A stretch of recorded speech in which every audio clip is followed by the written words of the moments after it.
स्वागत है आप सभी का। आपके साथ मैं हूं स्वप्निल। मरुधरा में भीषण गर्मी का दौर जारी है। आज कुछ जिलों में रेड अलर्ट घोषित हुआ था और सीवियर हीट वेव की भी चेतावनी दी गई थी। कई जिलों में अगर पारे की बात करें, टेम्परेचर की बात करें तो 47 डिग्री या 47 के पार तापमान है। श्रीगंगानगर में पारा रिकॉर्ड 48 के पार जा चुका है। 15 जिलों में ऑरेंज अलर्ट है, 6 जिलों में येलो अलर्ट और 2 जिलों में रेड अलर्ट मौसम विभाग ने जारी किया था। हीट वेव की चेतावनी दी थी। देखिए 12 बजने में 3 मिनट का वक्त बचा है और 12 बजे जो भीषण ताप होता है सूरज का, जो सूरज की किरणें होती हैं, लगती हैं कि शरीर को छेदते हुए निकल जाएंगी। सड़कों पर अन्य मौसम में जिस तरह का रश होता है वैसे रश से लोग बच रहे, जरूरी होने पर बाहर निकल रहे और इस बात की पूरी सावधानी बरत रहे कि हीट वेव की चपेट में ना आ जाए, लू ना लग जाए, गर्मी बेहाल ना कर दे। जो लोग निकल भी रहे वो कोशिश ये करते हैं कि अगर कहीं गन्ने का जूस मिले पी लिया जाए या जूस मिले पी लिया जाए, कोल्ड ड्रिंक्स पी ली जाए ताकि गर्मी इतना ना सताए। लेकिन गर्मी या जो कहें कि पारा जिस तरह हाई है, बहुत कम ही चीजें हैं जो ऐसे में राहत दे पाए। और सहयोगी संदीप हुडा सीकर से इस वक्त मेरे साथ जुड़ रहे हैं। संदीप, कहां पर हैं आप सीकर में इस वक्त और किस तरह का तापमान है आज सीकर में? जी बिल्कुल, देखिए स्वप्निल, अगर सीकर की बात की जाए तो पिछले कुछ दिन से जिस तरह से लगातार तापमान में बढ़ोतरी हो रही है और जो हीट वेव है, जो लू के थपेड़े हैं, उसने जो आम आदमी को जिस तरह से प्रभावित कर रखा है। क्योंकि अगर एक दिन पहले की बात की जाए स्वप्निल, तो कल का जो तापमान था वो 46.5 डिग्री यानी कि तकरीबन 47 डिग्री के आसपास पहुंच गया था। तो ये अगर तापमान की अगर रिकॉर्ड की बात करें तो पिछले 23 साल में ये पहला मौका है जब इस तरह से मई के महीने में जो तापमान है वो 45-46 डिग्री के पार गया है। और अभी की अगर बात की जाए तो आज जो सुबह का तापमान था, जो 7 बजे जो न्यूनतम तापमान लिया जाता है, वही तापमान जो है वो 26 डिग्री से ऊपर था। तो ये माना जा सकता है कि आज भी जो कल का तापमान था, जो अधिकतम था, उससे ज्यादा ही कहीं जो तापमान है वो रहेगा। और इससे जो लगातार जो तापमान में बढ़ोतरी हो रही है, आमजन तो प्रभावित है ही स्वप्निल। दूसरा जो सबसे बड़ी जो मुसीबत खड़ी हो गई है, क्योंकि सीकर जिला है, इसमें बड़े स्तर पर जो प्याज की खेती होती है, तो प्याज की जो फसल जिसकी खुदाई नहीं हुई थी वो पूरी तरह से अब जमीन के अंदर, तो वो प्याज इतनी धूप के अंदर जो है वो गल रहे हैं, अंदर जमीन के अंदर ही सड़ रहे हैं। तो ये एक बहुत बड़ी समस्या किसानों के लिए खड़ी हो गई। इसके साथ साथ जो सब्जी की फसलें हैं उसमें भी संदीप, आसपास की तस्वीरें आप दिखवा पाएंगे क्या? हम देखना चाहते हैं कि कितने लोग घरों से निकल रहे हैं, क्या वो निकल भी रहे हैं? अगर वो निकल रहे हैं तो क्या वो गन्ने की जूस की दुकान या कोल्ड ड्रिंक्स का सहारा ले रहे हैं? क्या क्या स्थिति है? जी बिल्कुल, देखिए स्वप्निल, इस वक्त मैं जहां खड़ा हूं, ये जो एक जोड़ा है जो पूरी तरह से, जैसे बरसात का पानी आता है तो पानी से भरा रहता है, लेकिन इस वक्त की बात की जाए तो ये पूरी तरह से सूख चुका है। क्योंकि गर्मी का जो मौसम था, इसमें पिछले दिनों सफाई के बाद जो पानी डाला गया था, लेकिन उसके बाद भी अब कहीं भी पानी दिखाई नहीं देगा, क्योंकि इतनी गर्मी है तो उसमें ये पूरी तरह से सूख गया है। लोगों की अगर बात की जाए स्वप्निल, तो बहुत ही कम लोग हैं जो घरों से इस वक्त बाहर निकल रहे हैं। खासतौर पर दोपहर में अगर 12 बजे अभी जो समय हुआ है, उसके बाद जो शाम को 3 से 4 बजे तक का जो समय है, इसमें तो बहुत ही कम लोग ऐसे हैं जो घरों से बाहर निकल पा रहे हैं। लोग घरों में दुबके रहते हैं और दोपहर में अब तो धीरे धीरे जो सड़कें हैं उनके ऊपर जो है वो बिल्कुल कर्फ्यू जैसी हालत इस वक्त हो जाती है, क्योंकि तापमान जो लगातार बढ़ रहा है। तो लू इलाके में जो पिछले 2 दिन से जिस तरह से तेज हवाएं चल रही हैं, तो लू के जो थपेड़े हैं उससे ज्यादा जो है वो लोग परेशान है। जी ठीक है, आप रहे मेरे साथ। जालोर का रुख करेंगे, सहयोगी श्याम भी हमारे साथ जुड़ रहे हैं। श्याम, जालोर में एग्जैक्टली इस वक्त आप कहां पर हैं, क्या कुछ देख पा रहे हैं?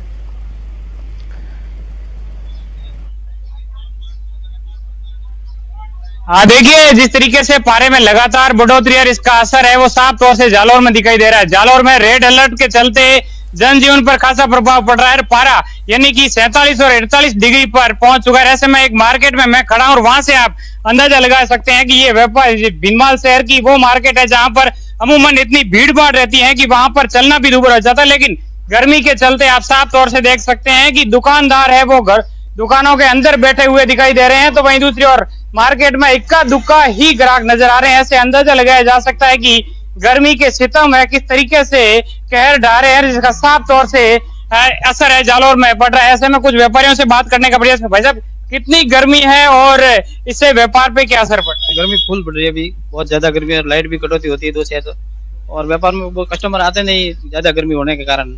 मार्केट में पूरा खाली पड़ा है, गर्मी बहुत ज्यादा है ना, 40 डिग्री हो जाता है 12 बजे तक।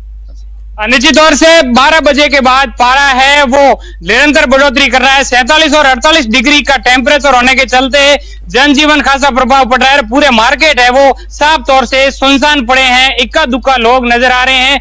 ग्रामीण तबके का ये मार्केट होता है, यहाँ पर गांवों से लोग बसों में आते हैं, लेकिन अगर पारा 47 से 48 डिग्री होगा तो भला बसों से सफर करके ग्रामीण तबके के लोग शहर के मार्केटों में कैसे आएंगे।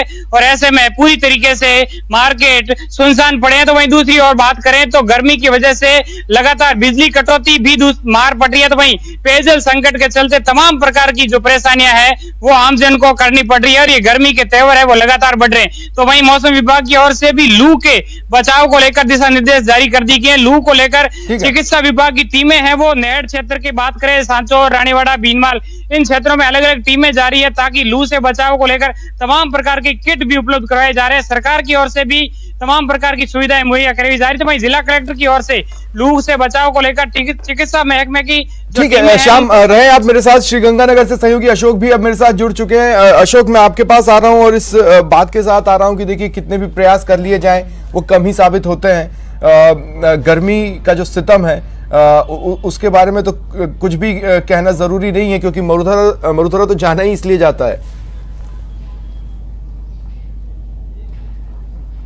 बिल्कुल स्वप्निल जी, इसमें कोई शक नहीं कि मरुधरा गर्मी के लिए ही जाना जाता है, लेकिन मरुधरा के सरहदी जिले श्री गंगानगर की बात करें तो देखिए इस समय न केवल राजस्थान में बल्कि देश में सबसे गर्म जिला जो रहा वो श्री गंगानगर जिला रहा। कल का जो अधिकतम तापमान दर्ज हुआ वो 48.1 degree Celsius severe heat wave चलने का जो रेड अलर्ट जारी किया गया है वो भी लगातार बरकरार है। अभी हम इस समय श्री गंगानगर के नेहरू पार्क पर मौजूद हैं और यदि हम आपको दर्शकों को नजर दिखाएं नेहरू पार्क का, तो आप देखिए भीषण गर्मी होने के बावजूद जिस तरह से प्रदेश के अंदर पुलिस कांस्टेबल भर्ती परीक्षाएं चल रही है, उन परीक्षार्थियों को अच्छी खासी परेशानियों का सामना करना पड़ रहा है। बेशक कितनी ही तेज गर्मी हो, बेशक टेम्परेचर 48+ चल रहा हो, लेकिन परीक्षार्थियों का जो एग्जाम देने का सिलसिला है वो मरुधरा के दूर दराज के यहाँ पर आए। हम कुछ परीक्षार्थियों से भी बात करने का प्रयास करेंगे क्योंकि सबसे ज्यादा परेशानी इन्हीं को हो रही है। हालांकि प्रशासन के द्वारा पुख्ता इंतजाम किए गए। देखिए नेहरू पार्क में एक टेंट भी लगाया गया है ताकि भीषण गर्मी के दौरान परीक्षार्थियों को किसी तरह की परेशानी का सामना न करना पड़े। उन्हें छाया, पानी, यहाँ तक कि कूलर की व्यवस्था की गई है।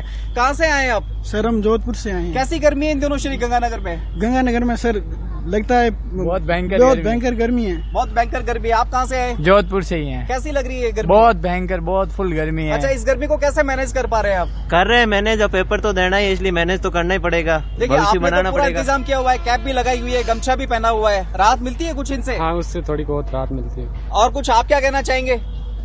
कुछ नहीं कहना चाहेंगे। तो देखिए काफी गर्मी है स्वप्निल जी, इसमें कोई शक नहीं है। और मरुधरा के सरहदी जिले श्री गंगानगर में न केवल परीक्षार्थी परेशान हो रहे हैं बल्कि जो यहाँ का लोगों का आम रूटीन है वो पूरी तरह से बदल कर रह गया है। दोपहर के वक्त यदि इन परीक्षार्थियों को छोड़ दिया जाए तो श्री गंगानगर की सड़कें और बाजारें लगभग सुनसान हो जाती है।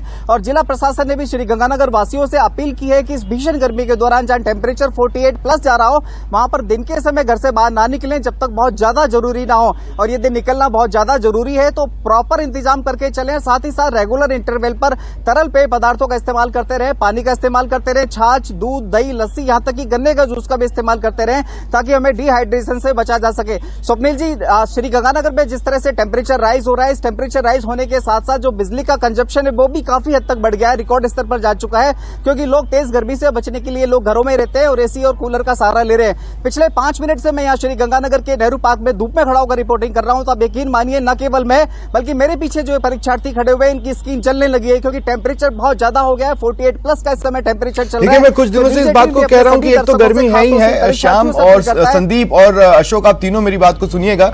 मैं पिछले कुछ दिनों से कह रहा हूं कि अभी जिस तरह से बिजली कटौती हो रही है या अघोषित बिजली कटौती हो रही है, इस बात की गारंटी नहीं है कि हमारा बुलेटिन देखना शुरू करने वाले लोग आधे घंटे तक बैठ के वो बुलेटिन देख भी पा रहे होंगे, क्योंकि पता नहीं 5 मिनट 6 मिनट के बाद हो सकता है बिजली चले जाए।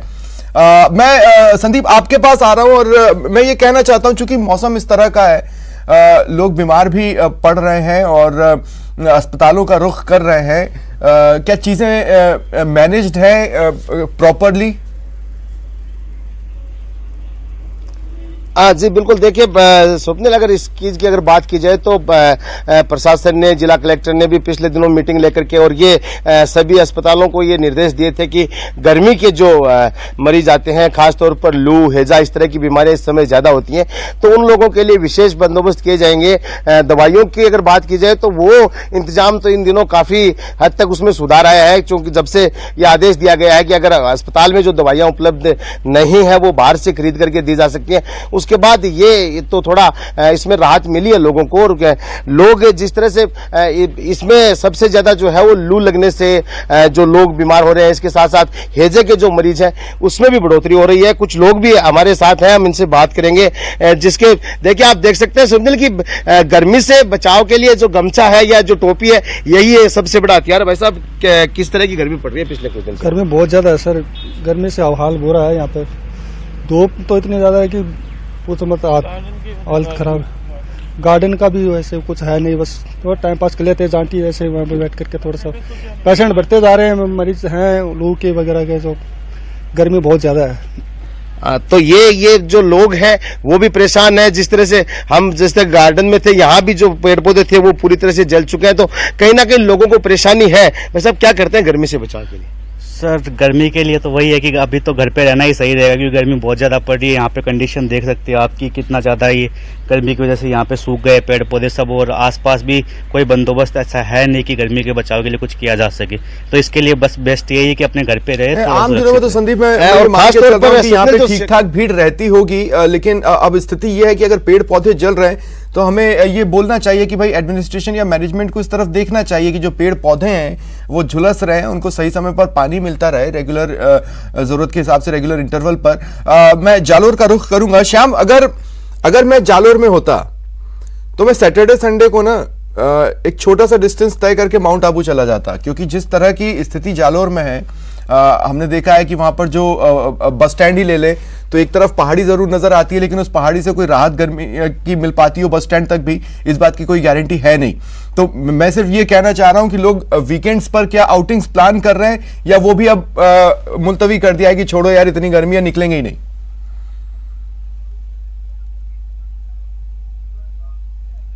हाँ, निश्चित तौर से मैं आपको बता दूं, आपने अच्छा कहा कि माउंट आबू निकलने के लिए घर से निकलना पड़ता है, लेकिन लोग घरों में ही दुबके हुए हैं। गर्मी का जो सितम है उससे अंदाजा लगाया जा सकता है कि जो जिस तरीके से घूमने के लिए या वीकेंड पे कहीं निकलने का प्लानिंग बनाते थे, वो भी अब प्लानिंग पूरी तरीके से चौपट है, क्योंकि जिस तरीके से गर्मी का जो तेवर है उससे लोग घरों से बाहर निकलना भी जिस तरीके से पॉसिबल नहीं समझ रहे हैं। ऐसे में माउंट जाने के लिए जो किसी तरीके की व्यवस्थाएं जो दिखाई नहीं दे रही। तो वहीं दूसरी ओर बात करें तो जालौर जिले के अंदर जिस तरीके से इस बार जो गर्मी के तेवर है वो पिछले 10 सालों के रिकॉर्ड तोड़ रहे हैं। पिछले 10 सालों में जिस तरीके से जो गर्मी के जो तेवर थे वो अमूमन जालौर जिले में इतने दिखाई नहीं देते थे, लेकिन इस बार प्रदेश में सबसे ज्यादा गर्म शहर है वो भी जालौर में टेम्परेचर दर्ज किया गया है। और जालौर के बात करें तो पहाड़ी क्षेत्र है, अरावली पर्वतमाला का क्षेत्र है, और इसमें नेड़ क्षेत्र की बात करें तो सांचौर क्षेत्र का वो नेड़ क्षेत्र है जहां पर आजादी से इतने सालों बाद पानी भी पहुंचा नहीं है, और वहां पर गर्मी के हालात क्या होंगे इसे अंदाजा लगाया जा सकता है। क्योंकि न्यूज 18 पर जिस तरीके से गर्मी को लेकर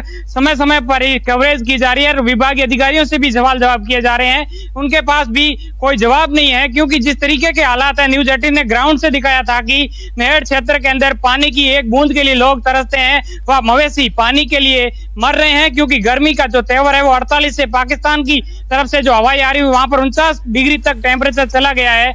लेकिन जो गर्मी के तेवर के चलते वहां पर जरूरी संसाधन नहीं होने की वजह से जो लोग हैं वो भारी परेशानी का सामना करना पड़ रहा है। मैं हमेशा इस बात को सोचता था कि ये गर्मी में गर्मी की छुट्टियां बोल के स्कूलों में छुट्टी दी जाती है, लेकिन गर्मी की वजह से तो घरों में ही रहना पड़ता है। काश ये गर्मी की छुट्टियां ठंड के मौसम में आती, लेकिन हर मौसम के अपने अपने स्ट्रगल्स हैं। बहुत बहुत शुक्रिया आप तीनों का मेरे साथ जुड़ने के लिए और तमाम तस्वीरों के लिए, बातचीत के लिए। तो देखा आपने किस तरह का हाल है विभिन्न जिलों में। चलिए बढ़ते हैं आगे। संसदीय क्षेत्र कोटा बूंदी के प्रवास पर हैं ओम बिरला, लोकसभा स्पीकर। लोकसभा कैंप कार्यालय आज स्पीकर बिरला पहुंचे और यहां आमजन से वो मुलाकात कर रहे हैं। जन सुनवाई है उनकी। जब भी वो कोटा आते हैं जन सुनवाई जरूर करते हैं। आमजन अपनी समस्याओं को लेकर उनके पास पहुंचते हैं और उन्हें अपनी समस्याओं से अवगत कराते हैं। ओम बिरला खुद वहां मौजूद अधिकारियों को तुरंत, जिनका समाधान तुरंत ही हो सकता है, उसको समाधान करके देते हैं और अगर उसमें कुछ कार्रवाइयों की जरूरत होती है तो अधिकारियों को ताकीद करते हैं कि इतने टाइम फ्रेम में इनकी समस्या का समाधान हो जाना चाहिए। अधिकारियों को आज भी वो समस्याओं के निराकरण के निर्देश दे रहे हैं। विकास कार्यों के आग्रह के साथ भी बड़ी संख्या में लोग पहुंचे हैं। स्पीकर बिरला उनसे विकास कार्यों से संबंधित जानकारी ले रहे हैं। 18 मई तक स्पीकर ओम बिरला अपने संसदीय क्षेत्र में रहेंगे। स्पीकर बिरला शाम 4:30 बजे कोटा IIIT में जाएंगे। रानपुर में बन रहा है कोटा IIIT का भवन, निर्माणाधीन भवन का वो निरीक्षण करेंगे। शाम को IMA के शपथ ग्रहण समारोह में भी शामिल होंगे।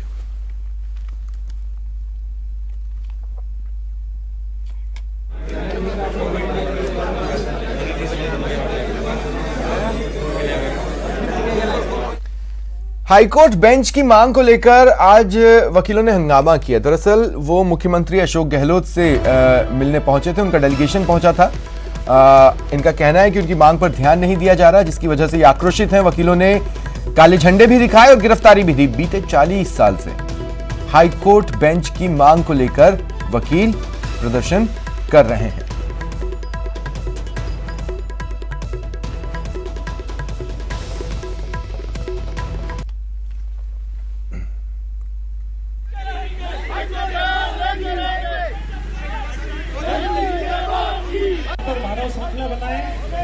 और ये भी निवेदन है कि किसी प्रकार की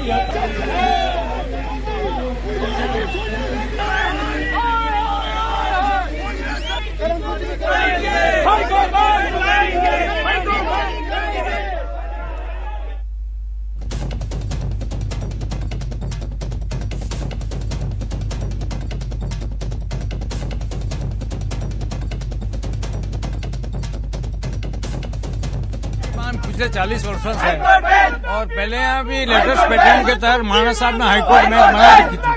हाईकोर्ट यहाँ से जब स्टेट का रीऑर्गेनाइजेशन हुआ, मर्जर हुआ, तब जोधपुर चली गई और जयपुर में भी रहनी थी। जयपुर में सन 76 में 30 जनवरी को हो गई इमरजेंसी के दौरान। यहाँ की मांग हमेशा लंबित रही। 1982 से बराबर चली आ रही है। मैंने स्वयं ने इतनी बार संघर्ष किया। 102 दिन तक भी हड़ताल रही, 70 दिन भी हड़ताल रही, 169 दिन में कुल मिलाकर के हमारे लोगों ने कम से कम 2600 दिन तक हड़ताल रखी है। इससे ज्यादा तो हम कर भी क्या सकते। कांग्रेस के सभी वरिष्ठ पदाधिकारियों का, मुख्यमंत्री का उदयपुर की धरा पर हम स्वागत करते हैं, परंतु जिस तरह से मुख्यमंत्री जी केवल जोधपुर के मुख्यमंत्री ही मानते हैं, हम उनसे मांग करते पूरे प्रदेश की सोचे। जिस तरह से वो आदिवासियों को भला करना चाहते हैं तो निश्चित रूप से उनको यहाँ हाईकोर्ट बेंच की स्थापना के लिए प्रयास करने चाहिए और घोषणा करनी चाहिए।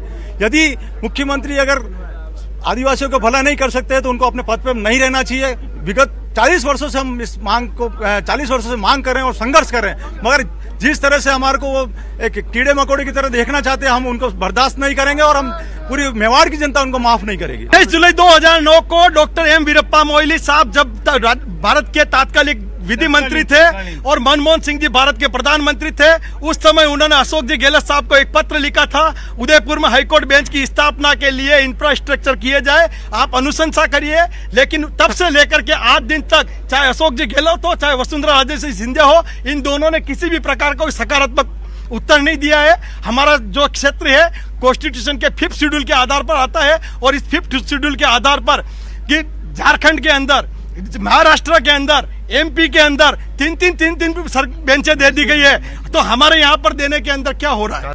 सफलता असफलता को देख के लड़ाइयाँ नहीं की जाती है। और आज हमारे विधानसभा के अध्यक्ष रहे, पहले भी इन्होंने भूख हड़ताल की, आज भी ये गिरफ्तारी दे रहे हैं इस बात के लिए कि इस हाईकोर्ट बेंच की मांग के समर्थन में चपलोद साहब विधानसभा के पूर्व अध्यक्ष और विधि मंत्री रहे हैं, वो आज अपनी गिरफ्तारी दे रहे हैं। यही पता लगता है कि इस मांग के लिए कितना यहाँ का अधिवक्ता वर्ग और आम जनता कितनी शिद्दत से लड़ाई लड़ रही है। लड़ाइयों के परिणाम कभी भी तय नहीं होते, लड़ाइयाँ है, हम अपने उद्देश्य जब तक खत्म नहीं हुआ हम लड़ते रहेंगे। राजस्थान सरकार के कैबिनेट मंत्री शाले मोहम्मद की गाड़ी दुर्घटनाग्रस्त होने के बाद हर कोई चिंतित है। मंत्री के ड्राइवर और पीएसओ को हल्की चोटें लगी हैं, वहीं मंत्री स्वस्थ हैं। मंत्री का चेकअप करने चिकित्सा विभाग की टीम उनके आवास पहुंची और हेल्थ चेकअप किया। मंत्री जी घटनास्थल से सीधे अपने निजी आवास फतेह मंजिल पोखरण पहुंचे। यहां पूर्व पालिका अध्यक्ष आनंदीलाल गुचिया समेत लोगों ने उनकी कुशल क्षेम पूछी। मंत्री की गाड़ी दुर्घटनाग्रस्त होने की सूचना मिलते ही सैकड़ों समर्थक मंत्री के निजी आवास पहुंचे और कुशल क्षेम पूछी। मंत्री ने बताया वो एकदम स्वस्थ है।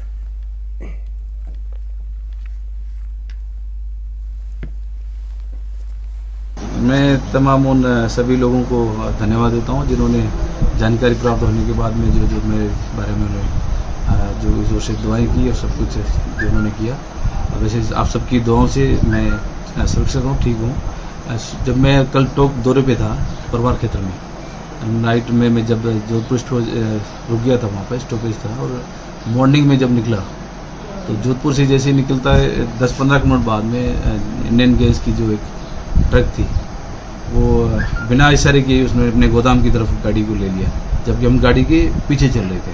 तो इसकी वजह से वो गाड़ी उनके एकदम पीछे आ गई। पर आप सबकी दुआ से कोई ज़्यादा चोटें वोटें नहीं आई, मामूली चीज कुछ लोगों को आई और मैं बिल्कुल ठीक हूँ। और आप सबकी दुआओं से, ईश्वर की कृपा से सब अच्छा है। और जिन जिन लोगों ने मेरे स्वास्थ्य के प्रति जो पूछा उन सभी को मैं धन्यवाद देता हूँ और आप सबकी दुआओं से आगे भी जनता की सेवा करते रहें।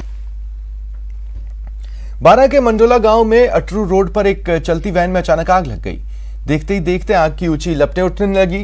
हालांकि समय रहते वैन में सवार तीनों लोगों ने कूदकर अपनी जान बचाई। सूचना पर फायर ब्रिगेड पहुंची, आसपास के लोगों की मदद से आग बुझाने की कोशिश की, लेकिन तब तक वैन जलकर राख हो गई। जानकारी के मुताबिक वैन में लगी सीएनजी सर्किट में शॉर्ट सर्किट के कारण आग लगी। नहीं, अगर मोटर होगी तो कानो पड़ी यार अपना रहेगा अगली दिया तो बड़ी 1 घंटा 1.5 घंटा।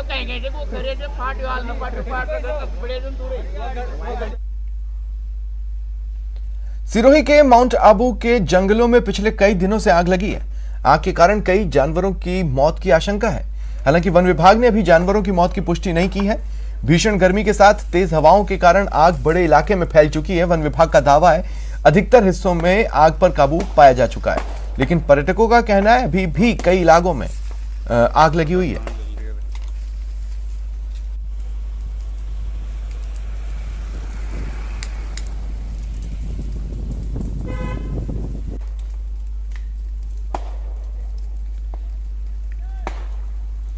लगातार गर्मी के कारण अलवर में जनजीवन अस्त व्यस्त है। भीषण गर्मी ने बच्चों का तो जीना ही मुहाल कर दिया।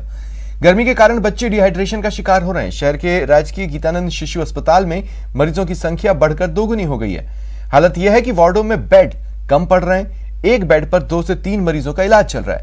डॉक्टर महेश शर्मा ने लोगों से अपने बच्चों को गर्मी से बचाने की अपील की है।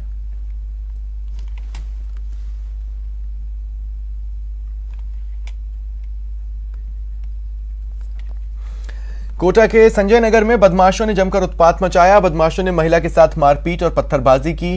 हंगामा, उत्पात, पत्थरबाजी का वीडियो अब वायरल है। पीड़ित रेशमा और उनके परिजनों ने आरोप लगाया कि बदमाशों ने केबिन को पलट दिया और करीब 60 से 70 हजार के सामान लूट ले गए। 1 लाख से ज्यादा की संपत्ति को नुकसान पहुंचाकर केबिन को आग लगाने की कोशिश की।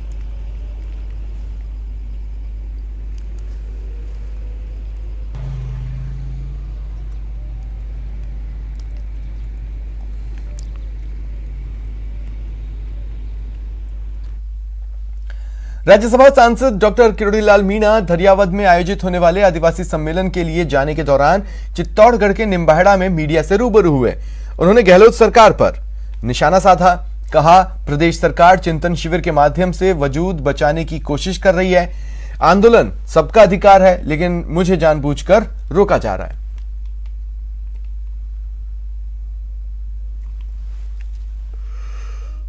और कोई करता तो इसलिए वजूद बचे, गहलोत साहब का बचे, कांग्रेस का बचे, लेकिन बचने वाला नहीं, क्योंकि सरकार की नेगेटिविटी ज़्यादा है, कानून की स्थिति बड़ी खराब है।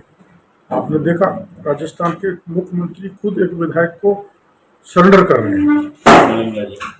ये कितना हास्यास्पद है। मुख्यमंत्री अपने निवास पर एक अपराधी को बुलाया, पुलिस को बुलाकर सरेंडर करे, मतलब अपराधियों के सरगना बन चुके हैं गहलोत साहब। ये कानून की स्थिति है।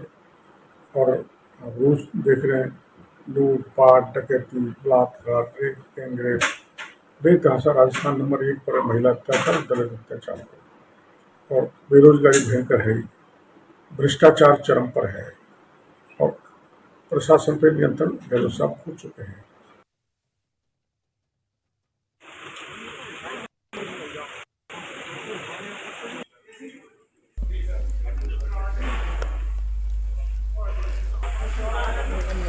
किरोड़ीलाल मीणा लगातार प्रदेश सरकार पर हमलावर हैं। उन्होंने कहा कि आंदोलन सबका अधिकार है, लेकिन मुझे जानबूझकर रोका जा रहा है। दरअसल बीते कुछ दिनों के घटनाक्रम को अगर देखें तो किरोड़ीलाल मीणा को जगह जगह बार बार रोका गया है। खासकर बीते 2 दिनों की बात करें तो पहले वो उदयपुर पहुंचे थे, वहां से उन्हें जयपुर रवाना कर दिया गया। फिर जयपुर से वो दोबारा उदयपुर जाना चाहते थे, लेकिन उसमें भी पेच फंसे। और एक बड़ी खबर सुन लीजिए। बीजेपी के प्रदेश अध्यक्ष सतीश पूनिया आज प्रधानमंत्री नरेंद्र मोदी से मिले। प्रधानमंत्री आवास पर यह मुलाकात हुई और राज्य के कई मुद्दों पर दोनों के बीच चर्चा हुई है। राजस्थान के जो संगठनात्मक मुद्दे हैं उन पर भी बातचीत हुई है, और राज्य में जो हॉट टॉपिक्स हैं, फिलहाल जो मुद्दे सुर्खियां बटोर रहे हैं, उन पर भी चर्चा की गई। प्रधानमंत्री नरेंद्र मोदी से मिलने के लिए सतीश पूनिया प्रधानमंत्री आवास पहुंचे। वहां उनकी प्रधानमंत्री मोदी से मुलाकात हुई, और इस मुलाकात में कई मुद्दों पर दोनों ने बातचीत की। फिलहाल इतना ही। नमस्कार।